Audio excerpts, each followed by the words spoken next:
Hello friends, লিপিকার স্বপ্নের ছাদ বাগানে আপনাদের সবাইকে স্বাগত। বন্ধুরা, আজকে আপনাদের সামনে এই পর্তুলিকার গাছ বা টাইম ফুলের গাছ ডাল কাটিং করে প্রতিস্থাপন করে দেখাবো। আপনারা সঙ্গে থেকে পুরো ভিডিওটা দেখবেন। বন্ধুরা, আমি এইটা নিয়ে এসেছি, এইটার থেকেই আমি ডাল কাটিং করে আমি প্রতিস্থাপন করব। আর কি করে করি, কোন মাটিতে করব সেটাও আপনাদের এখানটায় আমি পুরোনো টবের মাটি, গোবর সার আর বালি আর হচ্ছে গিয়ে কিছুটা আমি যে আমার বানানো মিক্সার, ওই মিক্সারটা কিছুটা মিশিয়ে আমি এই মাটিটা রেডি করেছি। এই মাটিটা রেডি করেই আমি গাছটা আজকে প্রতিস্থাপন করব। যে এখান থেকে আমি ডাল কিছুটা কেটে নেব। এর আগেও আমি কিছুটা বসিয়েছি, সেটাও আপনাদের সামনে আমি তুলে ধরবো কতটা বড় হয়েছে। এইগুলো ডাল কাটিং করে বসিয়ে দিলে একদম ইজি চারা রেডি হয়ে যায়।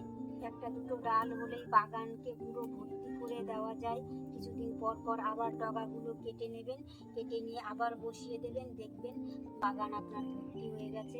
আমি পাশের বাড়ি থেকে 2-4টে ডগা নিয়ে এসেছিলাম, একটা দিদিভাই আমাকে দিয়েছিল। সেখান থেকে দেখুন আমি কত গাছ আমার রেডি হয়েছে সেটা দেখাবো আপনাদের। এই কটা আমি ডাল কাটিং করেছি, এইগুলোই আমি আজকে প্রতিস্থাপন করব। আমি আগে যেগুলো বসিয়েছিলাম ডাল কাটিং করে, সেগুলোতে অনেক কুঁড়িও এসছে, আবার কয়েকটা ফুলও ফুটেছে। সেগুলো আমি আপনাদের সামনে তুলে ধরবো এই ভিডিওতেই। আমি এই পর্তুলিকা গাছে মাঝে মধ্যে কোন খাবার প্রয়োগ করি সেটা পরে আপনাদের শেয়ার করব। এইখানে আমার কাছে 6টা কালারের ফুল ফোটে, আর এই ফুলগুলো যখন ফোটে কি দারুণ দেখতে লাগে। একদম মনে হয় গোলাপ ফুলের মতো ফুটে আছে। পুরো বাগানকে এত সুন্দর লাগে দেখতে, কি বলবো। আমার গাছ বসানো প্রায় শেষ মুহূর্ত, আর আমার এই গাছগুলো এত পরিমাণ বেড়ে গেছে যে আমার কাছে আরও একজন বলেছে কয়েকটা ডাল দেবে, আমি তাকেও দেব। আমার বাগানে যেরকম আমি গাছ বসাতে ভালোবাসি, আমিও চাই যে সবার বাগানে এরকম করে গাছ করুক। বাগানে গাছ করলে মনটাও ভালো লাগে।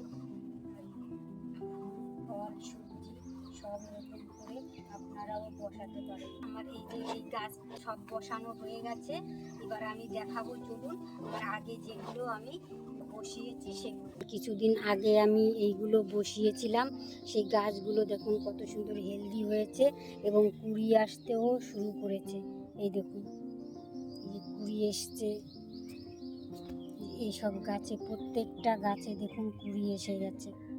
এই গাছে আমি কি খাবার প্রয়োগ করি সেটা আপনাদের সামনে আমি পরে তুলে ধরবো। আর এই দেখুন বন্ধুরা, কত সুন্দর গাছগুলো হয়েছে, একদম পুরো বাগান ভর্তি হয়ে গেছে। কয়েকটা ডাল এনেছিলাম, তাই দেখুন আমার বাগান এইদিকে ভর্তি, মানে এইদিকে কতগুলো বসিয়েছি। এখন গাছগুলোকে জল দিয়ে সাইডে স্থানে 4-5 দিন রেখে দেবো। আমার এই পর্তুলিকা বা টাইম ফুলের ডাল প্রতিস্থাপনের ভিডিওটি যদি আপনাদের ভালো লাগে তাহলে লাইক, কমেন্ট, শেয়ার করবেন। ফেসবুকে দেখে থাকলে ফলো করবেন, আর ইউটিউবে দেখে থাকলে সাবস্ক্রাইব করবেন, যাতে নতুন নতুন ভিডিও আপলোড হলে আপনাদের সামনে পৌঁছে যায়।